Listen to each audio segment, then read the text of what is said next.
Hey everybody, it's Justin with JC Tractor Restoration and Repair, and it's time for episode 2 of our online-only tractor school. So what we're going to address today is Madison Kipp lubricator. We're building a lubricator for a 1225 case that was very bad. It was laying outside for many years, froze, busted up inside and everything, and you can't just take an oil box and throw it on there because each one of these oil boxes is oriented a certain way. There's a ratchet on a certain side, there's a crank handle on a certain side, so you can't just take one 6-feed and put it where another 6-feed goes. It has to be the correct orientation. So what we're going to look at today is kind of how these things work and some of their problems and maybe a little bit of understanding. You can see here there's just a pile of old parts. It's kind of a mess, and got to clean all this up and start making some good pumps to put inside of this rusty box over here that we've already repaired and got ready for its new parts to go in. So we're going to have a look here at this pump, and we're going to talk about this pump. And it's actually in this style of the Madison Kipp Model 50. It's actually 2 pumps in one. There's a charge pump, and then there's a delivery pump. So one of the things that these Madison Kipp lubricators features, they have no check valves in them. They use all mechanical valves inside to control the oil, so there's no failure with a ball and a spring or anything like that causing a problem. So you can see here, it'll draw the oil in through the screen on the bottom down here. It'll draw it into this pump here, and it'll go out, and then it'll drip in this cup up here, and then it drips in the cup, and then it goes into this other pump down here, and then that will discharge right here out of this port going to the engine itself. So the other thing that's real important with these is they're geared right here, okay? So you have to have the gears in time that you need both parts even with each other is what you want it to look like. You don't want a tooth hanging over one side or the other. You want them even when you put them together. So these also, when this pump runs, it goes like this. It goes up and down and rotates all at the same time because you have to shuttle those valves back and forth to allow that oil to go in and out. So I'll pull this out here, and you guys can see what I'm talking about. So right here, there's grooves cut in these barrels, and it's similar to a diesel injection pump.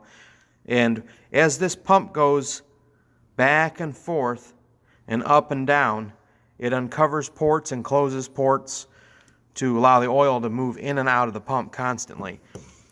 And then same thing with this one here. You'll notice here in this barrel, it's hollow, and it's got ports around it so that as it moves up and down, again, it shifts back and forth, controlling the amount of oil that comes out of the discharge. Now, one of the other unique features of this, again, is so the amount of oil that goes in the charge pump is controlled by moving this cylinder up and down, and that there's a discharge hole here, and as that moves up or down, it changes the amount of oil that is allowed to escape out of this discharge hole, which controls the amount of oil entering your cup up here, which in turn goes out to the engine.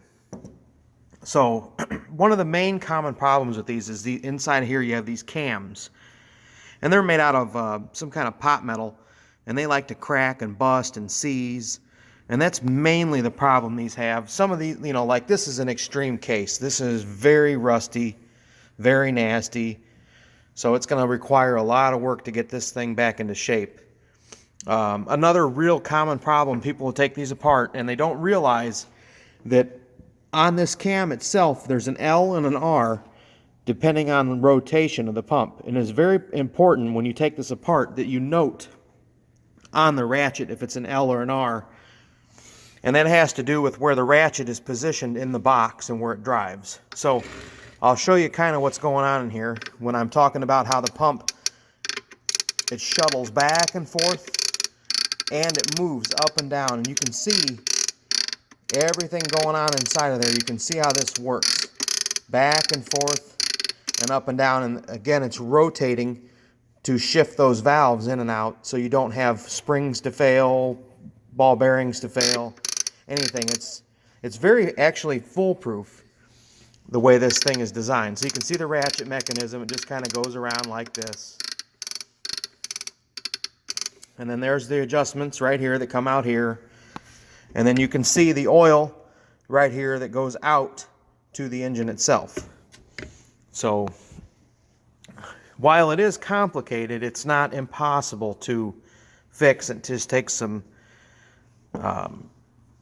close paying attention to everything and some time and a lot of cleanup. And it's also important that you take every little brass plug out when you do one of these and blow through all this. Take this screen off the bottom, you clean that screen out, and just make sure that everything is wide open, clear, inside and out. These grooves here need to be clean in this plunger. And you can kind of see here, when you take these cams apart, they're dovetailed. So they only go one direction. You can't just go prying on them. You have to be real careful. So that would be about it for today.